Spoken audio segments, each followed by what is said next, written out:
भगवान शिव ने क्यों ब्रह्मा जी का एक सर काट दिया था, इसके पीछे की क्या कथा थी, और क्यों जिन्होंने इस ब्रह्मांड की रचना की उनके मंदिर हमें हमारे धर्म में बहुत कम देखने को मिलते हैं, इसके पीछे की क्या कथा है, यह संपूर्ण बात आज हम जानने वाले हैं।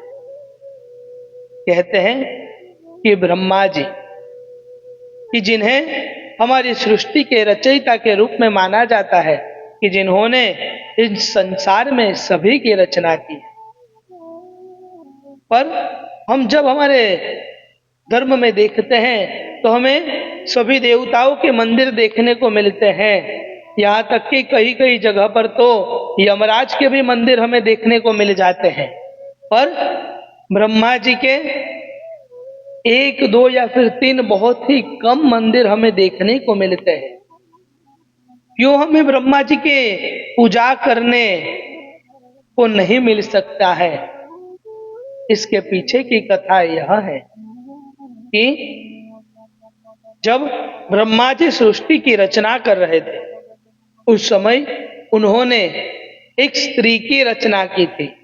वह स्त्री इतनी सुंदर थी कि उनके ऊपर स्वयं ब्रह्मा जी ही मोहित हो जाता है, और उस स्त्री का नाम था सतरूपा।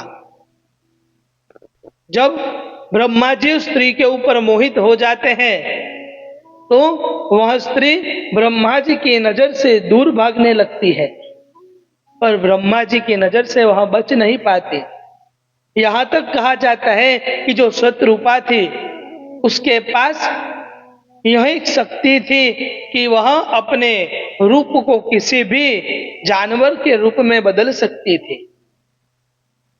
सतरूपा अपने सभी रूप में बदल बदल कर ब्रह्मा जी से छुपने का प्रयास करती है, और वह ब्रह्मा जी की नजर से नहीं बच पाती।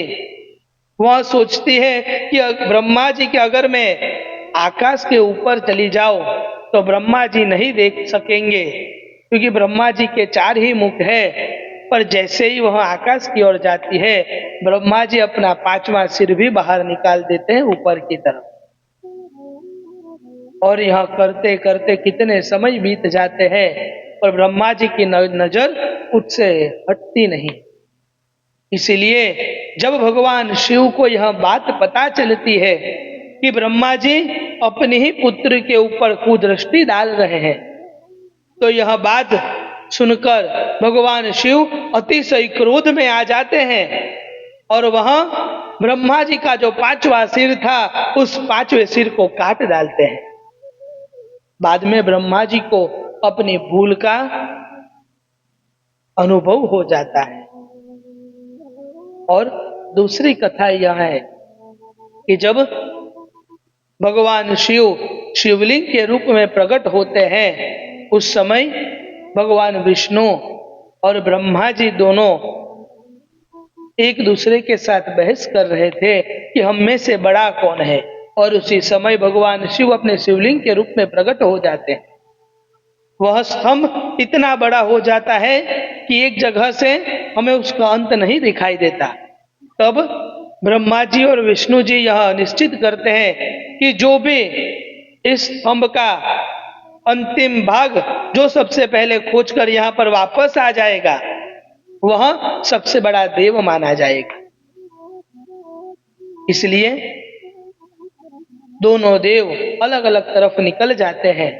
विष्णु भगवान जैसे जैसे ऊपर की ओर जाते हैं उनको समझ में आ जाता है कि स्तंभ का तो कोई अंत ही नहीं है, पर ब्रह्मा जी जैसे स्तंभ की खोज में अंत की खोज में निकलने लगते हैं तब तो उनको भी तो यह समझ में आता है कि इसका कोई अंत नहीं है। पर वहां पर वह एक केतकी का फूल देखते हैं। वह केतकी के फूल को कहते हैं कि तुम मेरे साथ वहां पर चलो और तुम मेरी गवाही देना कि मैंने तुम्हें इस स्तंभ के अंत के स्थान में से लिया है। जब ब्रह्मा जी वहां पर आते हैं तो विष्णु भगवान उन्हें कह देते हैं कि मुझे तो इस स्तंभ का अंत नहीं मिला, पर ब्रह्मा जी कहते हैं कि मुझे तो इस स्तंभ का अंत मिल गया है। देखो मैं एक साक्षी में यह केतकी का फूल भी लाया हूं। पर जैसे ही ब्रह्मा जी यह झूठ बोलते हैं, स्तंभ में से भगवान शिव प्रकट होकर कहते हैं कि ब्रह्मा जी आपने झूठ बोला है, इसलिए आज से मैं आपको श्राप देता हूं, इस संसार में आपकी पूजा कोई भी नहीं कर पाएगा। और मैं भगवान विष्णु को वरदान देता हूं कि उन्होंने सत्य का साथ दिया है, इसलिए इस संसार में सब लोग उनकी पूजा करेंगे। और ब्रह्मा जी उस समय कहते हैं कि मैंने सृष्टि की रचना की है, तो क्यों लोग मेरी पूजा नहीं करेंगे। तब भगवान शिव उन्हें कमल का फूल देते हैं और कहते हैं कि आप यह कमल का फूल लेकर घूमिए, जहां पर भी ये कमल का फूल गिर जाएगा वहीं पर आपका एकमात्र मंदिर होगा। बाद में वह ब्रह्मा जी वह कमल का फूल लेकर सभी तरफ सभी दिशाओं में घूमने लगते हैं और वह कमल का फूल पुष्कर में जाकर गिरता है और वहां पर ही हमें सिर्फ ब्रह्मा जी का मंदिर देखने को मिलता है।